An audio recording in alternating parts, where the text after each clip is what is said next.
Glória a Deus. Nós cristãos dependemos do Espírito de Deus para nos fortalecer e nos ajudar. É o que nos faz cristãos, diferente das pessoas religiosas. O título é Frutos de Oração. Aleluia! Ok, vamos rapidamente ao livro de João 15, verso 7. Se vós estiverdes em mim e as minhas palavras estiverem em vós, pedireis o que quiserdes e vos será feito. Se vocês estiverem em mim e minhas palavras estiverem em você, o que significa? Você pede o que deseja e será o quê? Uau! Muito doce. Eu gosto disso. Se você estiver em mim e minhas palavras estiverem em você, isso significa que Cristo e a palavra são um. Cristo e a palavra em um. O que isso significa para você? Isso significa que é a palavra habitando em você, o que é equivalente ao próprio Cristo em você. Lembre-se, estamos falando sobre o Espírito de Deus. O Espírito que os cristãos precisam para adorar. Isso torna diferentes das pessoas religiosas. Cristo e a palavra são um. Isso significa que a palavra habitando em você é equivalente ao próprio Cristo habitando em você. Isso significa que a mente não é renovada sem ação. Sem o quê? A mente é renovada estudando o caminho e agindo sobre ele.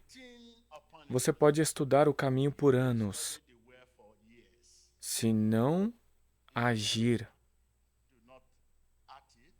viver, você não é o praticante. O título: Frutos da Oração. Neste texto, o livro de João 15, se você estiver em mim e minhas palavras estiverem em você, você pede o que deseja e será o quê? Será feito. O caminho aqui está habitando em nós, produzindo frutos de oração. Vou dizer de novo. A palavra aqui, neste texto, está dizendo que habita em nós, produzindo frutos de oração. É fruto de oração. É a palavra trazendo a sua própria realidade e tomando forma na vida de quem crê. Tome nota disso. Não é apenas memorizar a palavra, o que é valioso, mas é deixar a palavra se tornar uma parte integral do seu ser. Por quê? Porque ela vive em nós. Deixe-me levá-lo ao livro de Efésios 3, verso 17. Para que Cristo habite em seus corações, mediante a fé. Cristo pode habitar em seu coração através do quê? Através da fé.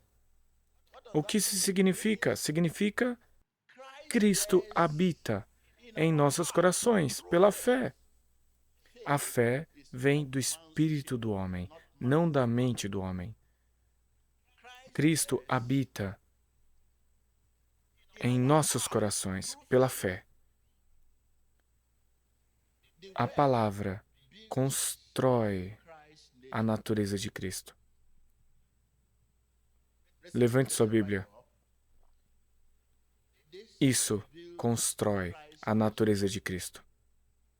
Deus está se construindo em nós, fazendo-se parte de nós, dominando e governando,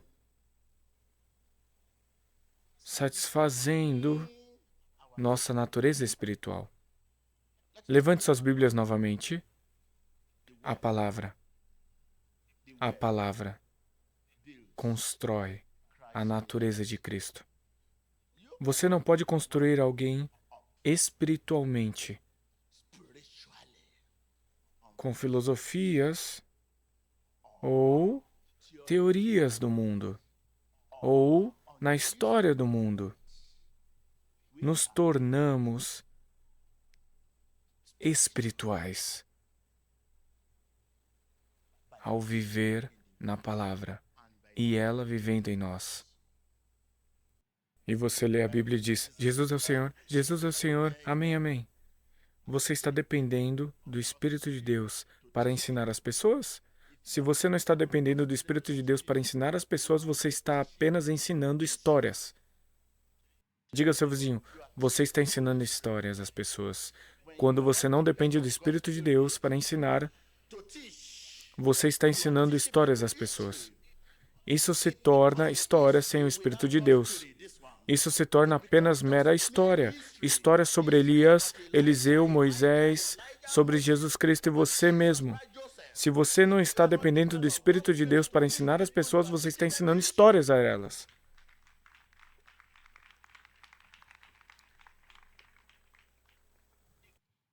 A palavra se torna algo vivo nos lábios dos que creem.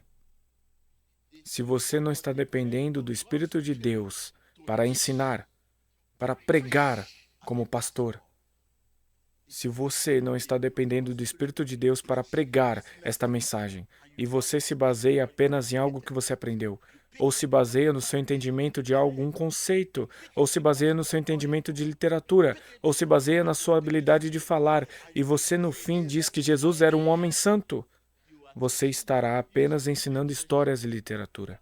A palavra de Deus é espírito. Diga ao seu vizinho: a palavra de Deus é espírito. Eu não te ouvi. Ela cria coisas materiais. Isso é para te mostrar que o espírito é maior do que qualquer coisa material. Estamos falando sobre como depender do Espírito de Deus. Como cristãos, dependemos do Espírito de Deus para adorar. Isso nos faz cristãos. Se você não está dependendo do Espírito de Deus para ensinar, para pregar, para adorar, para cantar, para dançar, para aquilo, para jejuar, você é um homem religioso. Homem religioso significa que você segue uma tradição. Eles têm uma linha de ação antes de você nascer. Tem sido assim. Convencional, tempo para sair da igreja e tempo para entrar na igreja. Se houver algum motivo para passar mais tempo do que isso, significa que é uma questão especial a ser tratada. Seus filhos que ainda não nasceram verão este livro sobre a mesa. Ele será apenas um livro, mas não a Bíblia. E quando você quer cantar ou quer orar, você tem apenas um jeito de fazer isso. Está escrito assim. E hoje, a geração por vir podem acabar seguindo essa linha.